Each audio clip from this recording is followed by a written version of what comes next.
Hello everybody, and welcome to Storm Reads, and it's time for the daily reading vlog.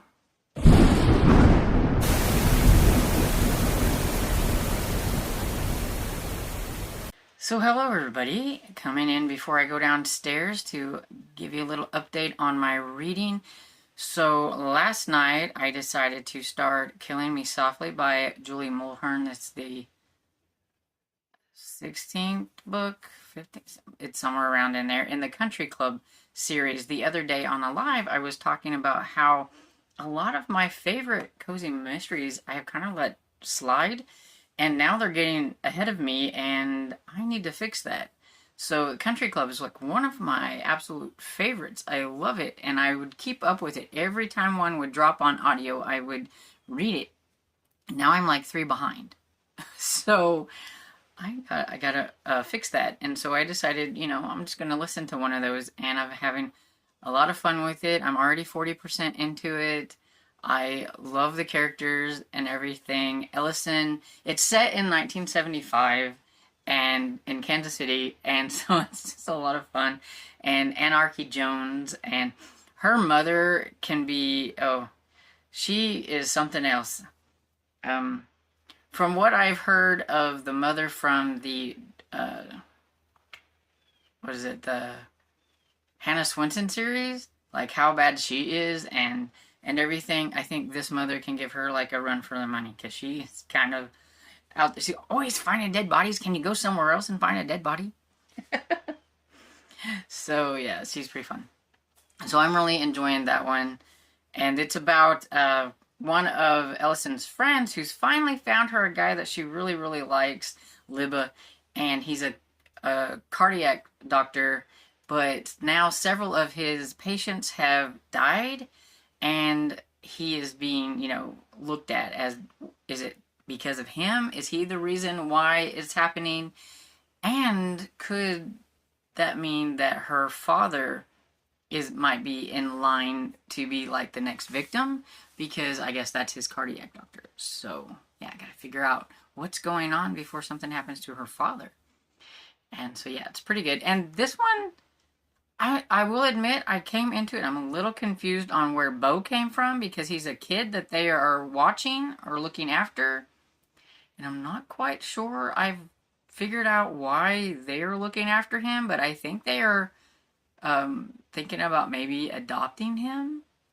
I don't know if it's because his parents aren't in the picture and his grandparents don't really want him, or something, but I feel like I missed something between the one that's been a couple years since I've listened to one, and this one, because I'm like, I don't remember no Bo in the other ones, so I'm not sure what happened.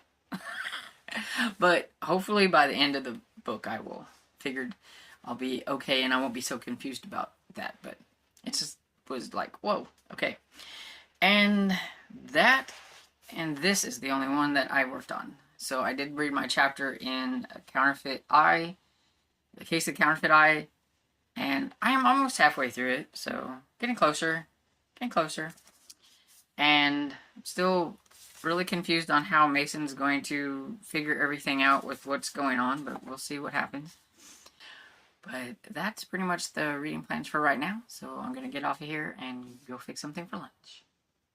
Good evening, everybody. Coming in to wrap everything up and to talk about the books that I finished, because I finished two. How on earth, whenever I was talking to you all in the first clip, did I forget that I needed to finish up Failure to Appear by J.A. Jance, Beaumont number 11?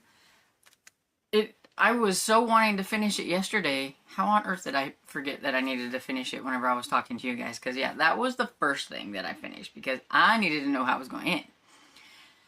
It was a little sad.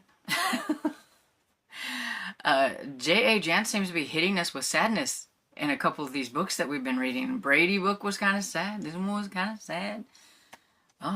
But yeah.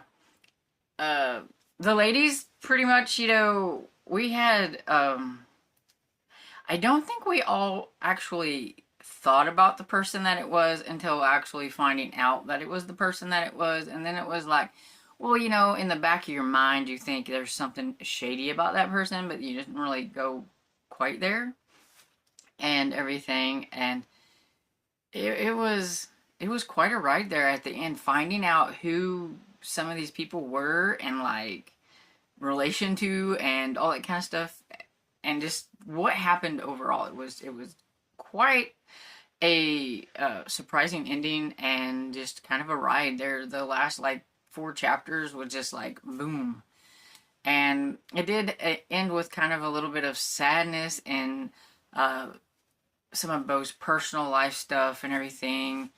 And yeah, it was really good, but it was just kind of sad there at the end. And then I finished up, because I had been reading on Killing Me Softly. It was a short one anyway. It's only 190 pages, so on audiobook it was like not quite 6 hours. I listen at 1.75 speed, so it goes a little bit quicker than that, so it was quite easy to get it finished today. So I did that, and it was so nice being back in the country club series, because I absolutely love this series. The main character, Ellison, you know, she is an older person, like, not like, you know, in their 20s or whatever. I don't remember exactly how old she is, but I mean, she's been married before. She has a teenage kid who is like an older teen and everything and stuff. So she's not like the young ones that you see in a lot of the cozy mysteries and everything. So she is a little bit more of a mature sleuth, I guess you could say. And like I said, her mother is, you know, her mother is just, she's so prim and proper, because, I mean, this is the country club, okay, series. So you've got to think that, you know, they're a little bit richer and elite kind of people, especially her mother and father. And especially her mother. Her father's not quite there, but, you know, he is in the league with everybody, but he's not quite as snobby. Her mother can be quite snobby, and her mother thinks things have to be like picture perfect all the time, and that things have to be a certain way or whatever. And so, yeah, Ellison has never been that way. She is a painter, for one thing. That about drives her mother crazy, that she never chose like a good career type thing. She is a painter. And then she started dating a cop, and that really didn't do anything good for her. And everything. And in this one, there is this little boy, and I was very surprised at the ending, the way the mother acted at the ending. I almost made me cry. Are my books trying to make me cry? Because my goodness, I had 2 of them today, and it's like, okay, I've had enough of the trying to make me cry books. But yeah, I did not guess the killer in this at all. I was really worried for her father, because he did get sick, and I was like, no, don't do that, author, don't be doing that to me. And everything. So that was kind of like, you know, on the edge of your seat, kind of sad, because you didn't know how that was going to go. He was in the hospital for a bit, and so it was like, and all that kind of stuff. But yeah, it was really good. I just really love all the characters, even her mother. I mean, her mother gives me something to laugh at and everything, because she's just so like out there and all that stuff. But yeah, I think if you want a more mature sleuth, that you might enjoy this series. Now, if you've ever been on any of our lives or anything, that whenever I bring this up and everything with Tiffany and everything, she always calls it the Kinky Cozy, because I guess it's been so long since I've read the first one, I didn't remember everything that happened in the first one. So there could be some stuff there that might shock you. I don't know. I don't remember it until after she told me, and then I was like, well, yeah, I guess, but, you know, at the time, I guess it just didn't really surprise me, or I don't know. It has to do with Ellison's first husband and everything, and I feel like you can't really talk too much about it without even, like, kind of spoiling something, so just, know that going in, I guess.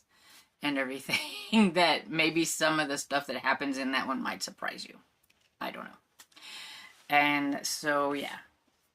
That's pretty much the things that I've read. And I'm happy that I have finished. Now it makes me really want to read another one and everything. But I don't want to read one back to back because I don't really like to do that. So I might just put it on the docket for later though, because I do want to get caught up because I really do love the Country Club series. But it's also making me remember that, I've been having like this ho-hum thing with cozies, and what I really need is I just need to read on my favorite series and everything. So maybe I will look up another one of my favorite series that I am behind on because I haven't got to the latest book yet and read that. Because those are the cozies that I enjoy, the ones that I like, and I should just stick with those for right now and everything until I feel like trying a newer cozy mystery or something like that. But I do need to get caught up on ones that I love, and so I should do that. And yeah, that's it. So I'm going to go ahead and get off of here and everything. I gotta go get, well, I gotta figure out something for me for supper. Dad's gonna have beans, but he's out of cornbread, so I need to make some more cornbread. And so that's probably what I'll be doing. And anyway, so I'm going to get off of here, and I hope you guys are having a great day, and I hope you've enjoyed this video, and if you did, please give it a thumbs up and subscribe, and I will see you all in the next video. Bye!